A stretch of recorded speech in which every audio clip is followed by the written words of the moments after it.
Hello and welcome to another episode of the Public Global. I am Ajay Prakash. With the Delhi elections now done and dusted and the BJP firmly in control, and Arvind Kejriwal probably sitting down and assessing how to recoup his losses.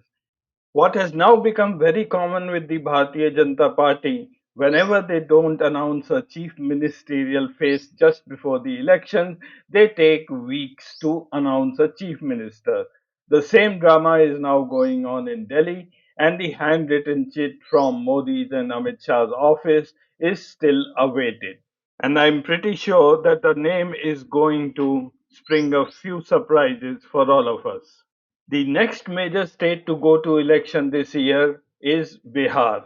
If things go well, we should see an election in the state somewhere around October, November this year. So, if one were to believe the Bhakt channels, the Congress is in a disarray and disillusioned, having lost the Delhi election so badly, while the RJD, its partner in Bihar, is in a total shambles, having been routed in the last Lok Sabha elections. While the Jan Suraj party of Prashant Kishor is yet to take off, that leaves the BJP and the JDU. And the loyalists are already predicting a cakewalk for the NDA coalition. In fact, JP Nadda has already announced that the chief ministerial face this time around is also going to be Nitish Kumar. Now, before you make an opinion regarding the winnability of political parties in Bihar, let me show you some data. This is the data from the past two Bihar Assembly elections, 2015 and 2020. There are total 243 seats in the Bihar Assembly. The red bar, the red color here indicates the BJP, the green color the JDU, the gray color LJP, yellow color is RJD, blue is Congress, and purple is all the other parties put together. The 2015 assembly election was fought together by the JDU, the Congress, and the RJD. Nitish Kumar campaigned aggressively during the elections for the Mahagathbandhan, countering the allegations raised by Narendra Modi and the Bharatiya Janata Party. The Grand Alliance won the assembly election by a margin of 178 seats over the BJP and its allies, the RJD, emerging as the largest party with 80 seats. The JDU placed second with 71. Nitish was sworn in as the chief minister. The campaign of Nitish Kumar that time was managed by Prashant Kishor of the Indian Political Action Committee or IPAC, who were hired to manage the campaign. IPAC designed the campaign strategy, which included reaching out to a larger set of voters through innovative campaigns, including sending hundreds of branded cycles for the outreach. Har Ghar Dastak, door to door outreach, and the DNA campaign was fought by the IPAC. By 2017, Nitish Kumar fell out with his Deputy Chief Minister Tejaswi Yadav, against whom there were corruption charges. And when he was asked to step down by Nitish Kumar, Tejaswi Yadav refused to do so. And therefore, Nitish Kumar resigned and went back into the NDA fold. He became a chief minister within a few hours all over again. The 2020 Bihar Assembly election was fought between the BJP and the JDU on one side, that's the NDA, and the Mahagathbandhan on the other side, which was the RJD and the Congress. Now, if you see the yellow line, there was not much of a dip in the seat share of the RJD. The BJP gained mostly from the JDU and the Congress, while the JDU fell drastically. They had 71 members earlier in 2015, and Nitish's party came down to just 43. With these results, Nitish was always uncomfortable. His dependence on the BJP increased drastically, and the BJP, we all know how they operate, they started to extract their pound of flesh. Nitish's main charge against his partner, the Bharatiya Janata Party, was that they are trying to split his party, the JDU. If you have noticed one thing, that the JDU does well when it fights the election with the Mahagathbandhan because they are more accommodative of Nitish Kumar and ready to lose a few seats if they can gain power in Bihar.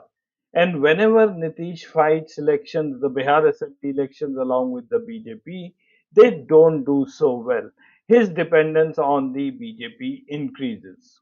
Another worry for the JDU and the BJP is that the last Lok Sabha elections in Bihar, the results were not too good for them.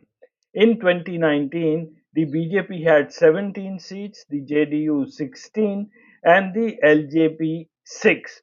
Out of 40, this coalition at the NDA had 39 seats, only one seat went to the Congress. When it comes to 2024, both the BJP and the JDU got just 12 seats each, the LJP 5. So they were down, and rest of the seats went to the RJD, who got 4 seats, the Congress got 3, and others 4. Now, this graph looks very simple, yet it's very important, and I'll request you to please have a detailed look at this. This shows the number of electors and the number of voters in the last four polls held in Bihar. Starting from the right, we start with the assembly elections of 2015. The voting percentage was 56.9. The total number of electors according to Election Commission of India was 6.62 crores and the people who voted were 3.76 crores. And the next election, we saw these electors going up to 7.12 crores, and the number of voters too went up to a little over 4 crores, and so on. So you can see this line coming up to the Lok Sabha election, where we saw almost 1 crore new voters being added in the state of Bihar in the last 10 years. On the other hand, the people who are voting have not gone up by the same percentage. The number of voters here, if you see, was 3.76 crores, and last Lok Sabha poll it was 3.34. So it's around probably around 60 lakhs or so who really voted. So 1 crore new electors were added in Bihar, and about 60 lakhs voted. The remaining 40 lakhs are still on the roll somewhere. Are they in Bihar? Are they outside Bihar? I don't think we will ever know. But there's always a possibility to misuse this data. As we had seen the allegations which are coming up in the state of Maharashtra. And just to conclude my argument regarding the electors and the voters in the Bihar, the Election Commission of India has still not put up on its website the Maharashtra results of 2024. You can see this table here. This is from the Election Commission site. The Maharashtra still shows the last election for which the data is available is 2019. And I really don't know whether such a trend is true for other states as well. It will be quite an effort to find out whether the electors go up in this manner and the voters go up in a lesser percentage. So, what is the strategy that the BJP and the JDU have decided to adopt in Bihar? It's very simple. The vote which goes to the RJD has to be somehow split. The BJP has earlier tried with the AIMIM, Asauddin Owaisi's party, but without too much of success in Bihar.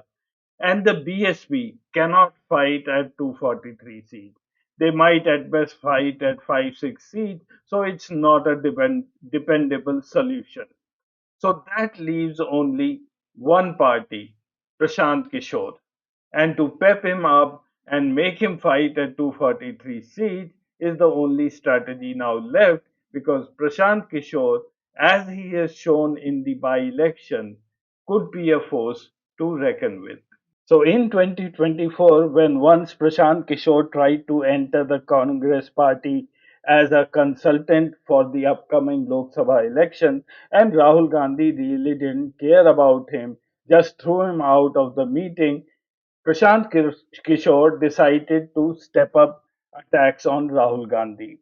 he started doing exactly what Modi and team did to Rahul Gandhi after winning the 2014 elections.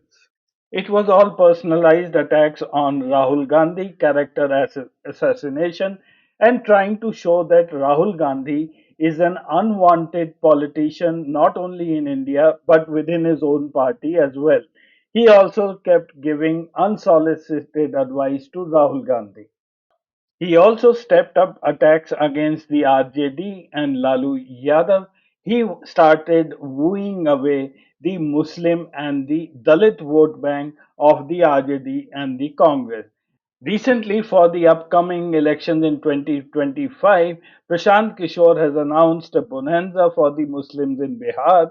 He says he will field 75 Muslim candidates in the upcoming Bihar election.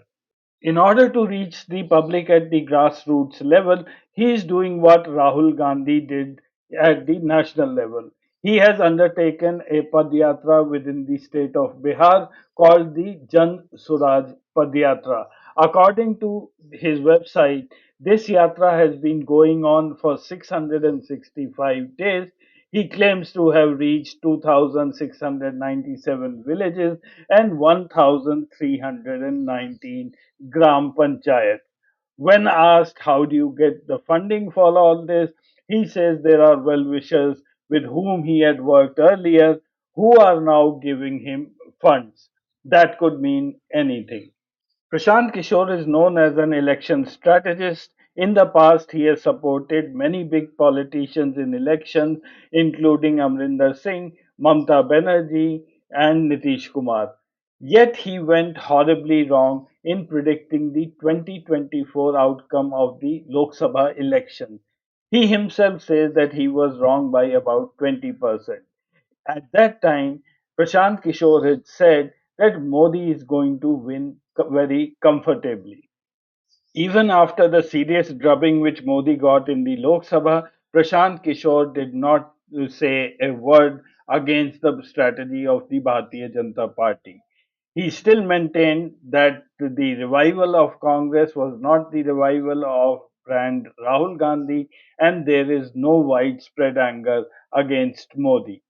Sometimes it may feel that Prashant Kishore makes frivolous comments, but then I think he knows what he's doing, if not what he's saying.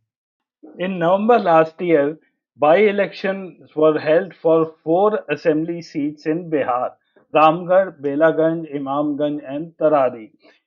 BJP won two of these seats, that is Ramgarh and Tarari, and JDU won the Belagan seat, while the Imamganj seat went to Jitan Ram Majhi's party, Hindustani Awam Morcha. Together, the NDA got 40.8% of the votes in these four by elections. The by elections became necessary because the incumbent MLAs at that time, all of them became MPs and moved over to the Lok Sabha. It is worthwhile to note that three out of these four seats were held by parties other than the NDA. Two of them were held by the RJD, while the Tarari seat was held by CPI ML. Yet, after the by elections, all these seats went to the NDA. This table shows how the votes were polled in these four seats. And you can very well see the effect of Prashant Kishore's Jan Suraj party, which is listed here as JSP. Let's go over them one by one. Ramgarh was held by the RJD. This time around, the BJP won by less than a margin of 2,000 votes.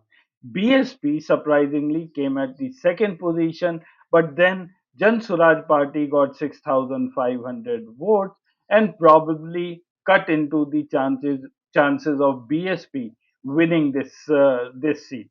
Next is Belaganj, another seat which was held by the RJD previously. Here the JDU won decisively, got over 73,000 votes.